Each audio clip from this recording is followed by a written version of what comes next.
thank you so much. I really appreciate you letting me come out here into your shop and really just asking you questions on your life and your store. Can you introduce yourself, kind of tell me some things about you, how you started? Take me to the beginning. Okay, so my name is Kirsten Foster, and I've always been very into my brain is very creative. Like I've always loved decorating, or, I used to paint furniture and redo houses, and, I like hands-on. I've always been that way.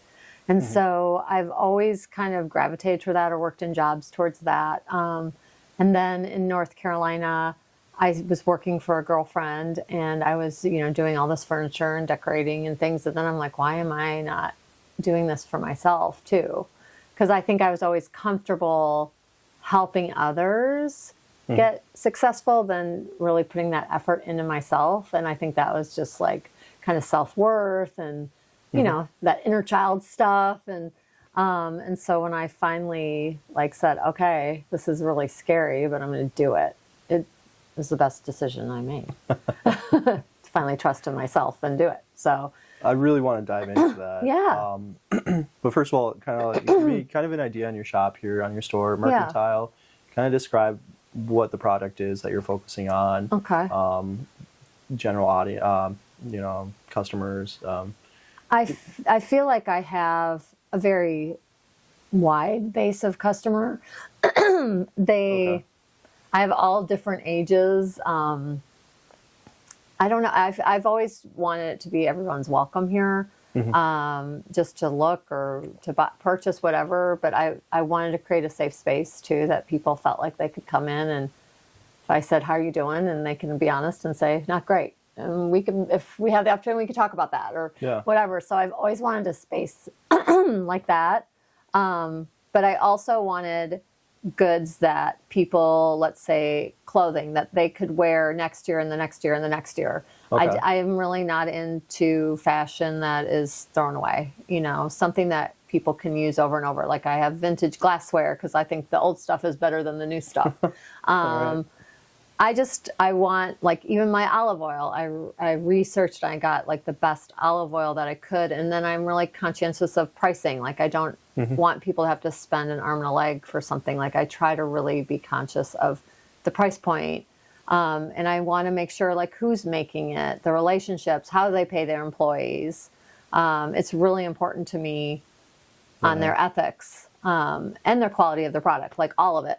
I want to know all of it. So I do talk to all of my vendors. I know a ton of my vendors. Excellent. But I do go through a process of, hey, who else is carrying this? Is this can I return it if I don't like it? Can you send me a bottle to try? I'm very, I vet it pretty strongly before I put it in the store. That's incredible. Doing your research, really just looking into it is really inspiring. So I guess the story here that I really want to focus on with the is that your story is more of a powerful, really just go for it story is what it seems like. Yeah. And you and I had talked on the phone, and you said something that many people oftentimes can talk themselves out of something. Oh, for sure. Yeah. I've done that a lot. Yes. And you are what seems to be a prime example. This story is incredible. Thank you. It's really lovely. And I got to say, you're a prime example on really just taking a shot and going for it.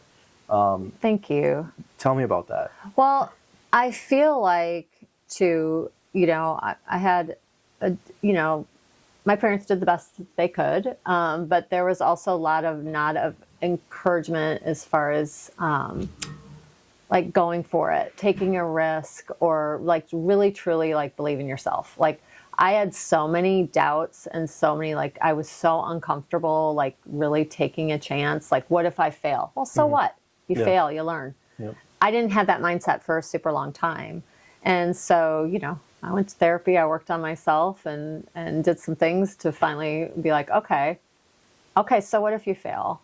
We all fail, we learn, we pick ourselves up, we keep going, and you try something different. That might not work, So when this opportunity came up, I had just moved back to Wisconsin.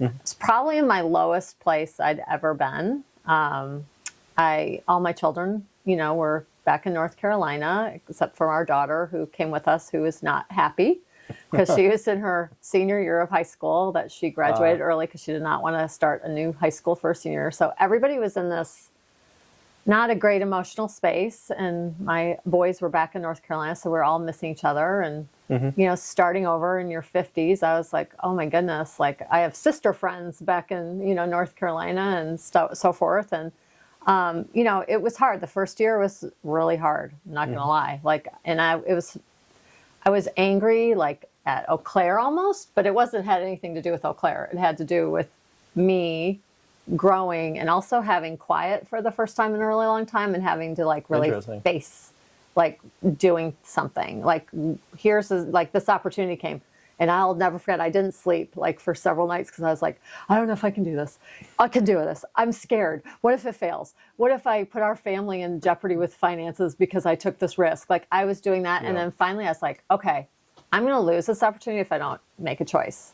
And so I was like, I'm going to try.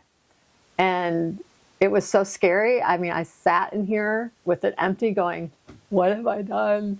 What am I doing? Like I had so many moments like that, but I'm so glad I did it. Because I think as a woman, a lot of the time too, and being in your 50s, like you think I think a lot of us think, oh, you know, we're done. We've done all this. Like we've had our children, like like we're just kind of, and I was like, no, I have a lot of life left. I have a lot to do, and it's, you know, it's time to shine. Let's go. Yeah, so I finally like got in the right headspace, and I am so grateful because this store like saved me in a lot of ways too, because I met the most like wonderful people, like so many people that have become really dear friends. So I'm super grateful. That's awesome. Yeah. I'm really happy for you, and I'm really happy for your success. Thank you. Yes. Thank you for letting me in here. Yeah, absolutely. Take me back to the beginning when you were first developing this company. Well, I'd always had the name Lot 3 in my head. I was like, if I have a company, it's going to be called Lot 3. Like I'd already like been dreaming about that. Like when I was in North Carolina, I was like, I'm going to have a store someday. Like I'd always thought that. But then my husband would be like, well, then do it. And I was like, oh. And so I did do that in North Carolina. I had a place. It was the woman, it was kind of like a consignment in a way. She took a portion of all my sales, but she ran the financial part of it, like the, you know, people checking out and whatever. Like I didn't physically have to be there, but I had to stock my own building. And so that was doing really, really well. And I was like, okay, I can do this. Like people like what I pick. People like what I'm doing. You know, I started getting some confidence in that. And so, that planted in my head, like, okay, I could do this. If everybody can do it, I can do this. And so that's when my husband came to me and said, hey, at that point, he was like, I got a job opportunity in Wisconsin. And I was like, okay, back to the homeland. So it's kind of a happy sweet, you know, you're happy for him because of his success. Yeah. But also, I'm sorry, sour sweet, I should say. Yeah. I mean, and I love Eau Claire. Like I'd never lived here before. I grew up in Mineral Point, Wisconsin, and I loved Mineral Point. But you know, there's a lot of emotions coming back here too, with just some family stuff. And it was like, okay, I guess I had some more work to do. Yeah. And then I did this. And honestly, if I would have stayed in North Carolina, I don't know if I would have done all this. So did you have the intention on keeping the company when moving from Carolina to Wisconsin? I kind of let it all go. I just kind of dropped off. Yeah, I kind of dropped off. And that year I kind of dropped off. Interesting. I walked Eau Claire a lot. I was like the lady walking all the time because I was in my thoughts trying to figure stuff out. And it was, I'm so glad. Like, I'm just so glad I'm here and that I did it. I'm really glad for you. And here we are 3 years later. You know, I was trying to talk with you on the phone. Yeah. And it was just constantly having to call each other back because of busy store hours. Yeah. Customers coming in all the time. Yeah. So it really shows that I think, you know, you've been around for a few years now. Yeah. You established yourself. Take me back to Lot 3.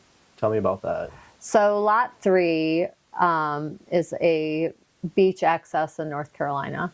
And it's just like was my happy place, my place I go. I mean, not always happy things that I thought about there. Like, I found out my dad had cancer there. Like, it just was like a place for me that just filled my heart and my soul. Like, I walked there every day. I would meet friends there. My kids learned to surf there.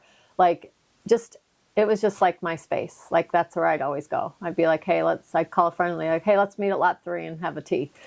It just was my space. And so like that name always like stuck in me, and I'm like, lot 3 Mercantile, that's what I'm going to call a store someday. So I had started thinking about that there. I'll never forget, like I was sitting on a beach chair one day going, okay, I do a store, I'm going to call it this, and then I'm going to have this, and I'm going to call this vendor. And so I kind of had it already. I was dreaming about it. I just didn't ever, until I got here, did I finally believe I could do it. Excellent. Yeah. Excellent. Yeah. That's really cool. So when you started up the second time, tell me what was different. What did you do differently? So, well, this time I went all in. Okay. In North Carolina, like I said, I was afraid to like almost allow myself to be like to the potential I could get to. Like I was so holding back because it was so much self-doubt. Like, oh, like it was always like, I don't want to put any financial burden on our family. I don't want to do this. I don't, and there were excuses. Okay. I was just scared. Okay. I just, that self-worth, like all those things like came to me of like, okay, I have some more work to do. Because what I tell my kids all the time, it's okay if you fail. It's okay to change your mind. I'm like, I'm not doing that. So, I'm just... Yeah. I had this opportunity, and it was like I had literally probably 2 days to decide if I was going to take this space. And yeah, So I mean, you it came jumped quick. on it. I did. Okay. I did. Yes. And here I am. That's incredible. Yeah. Honestly, it's you just gotta try sometimes. Take the jump, take the leap. Yes. And that's what it is. Yeah.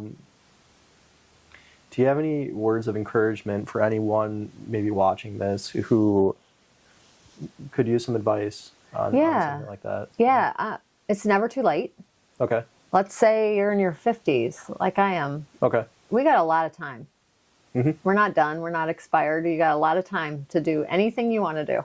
Absolutely. And it's worth just going for it. And to younger people too, like it's okay to fail. It's okay to not do something perfectly. It's just okay. Just try it. If you're dreaming it and you want to do it, do it. Just do it.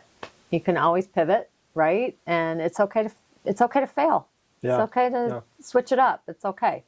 I think we get so stuck in this perfectionism. I know I did.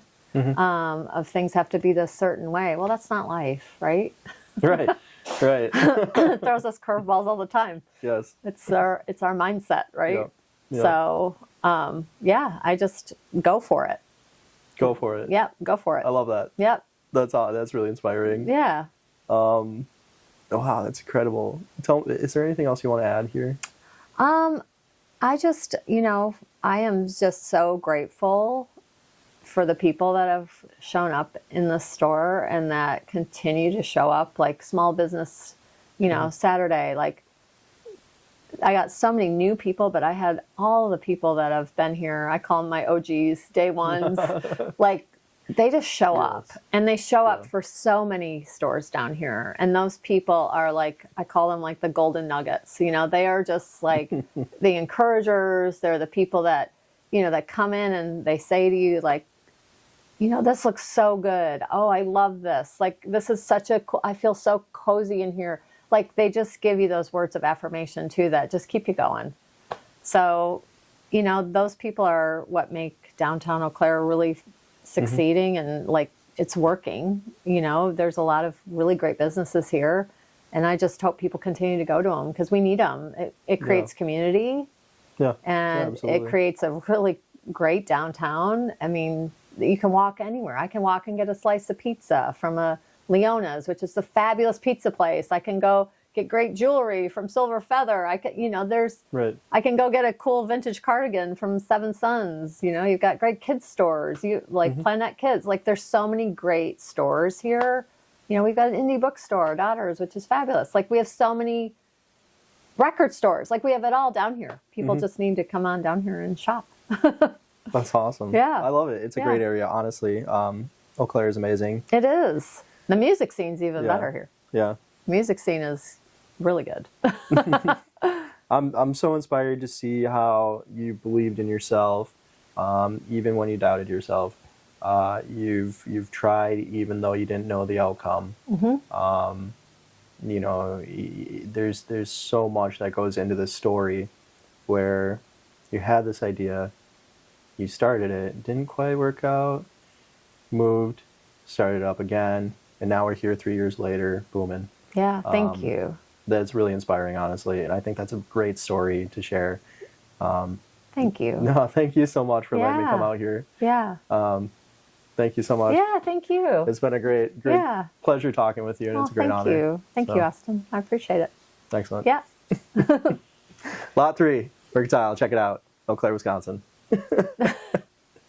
All right.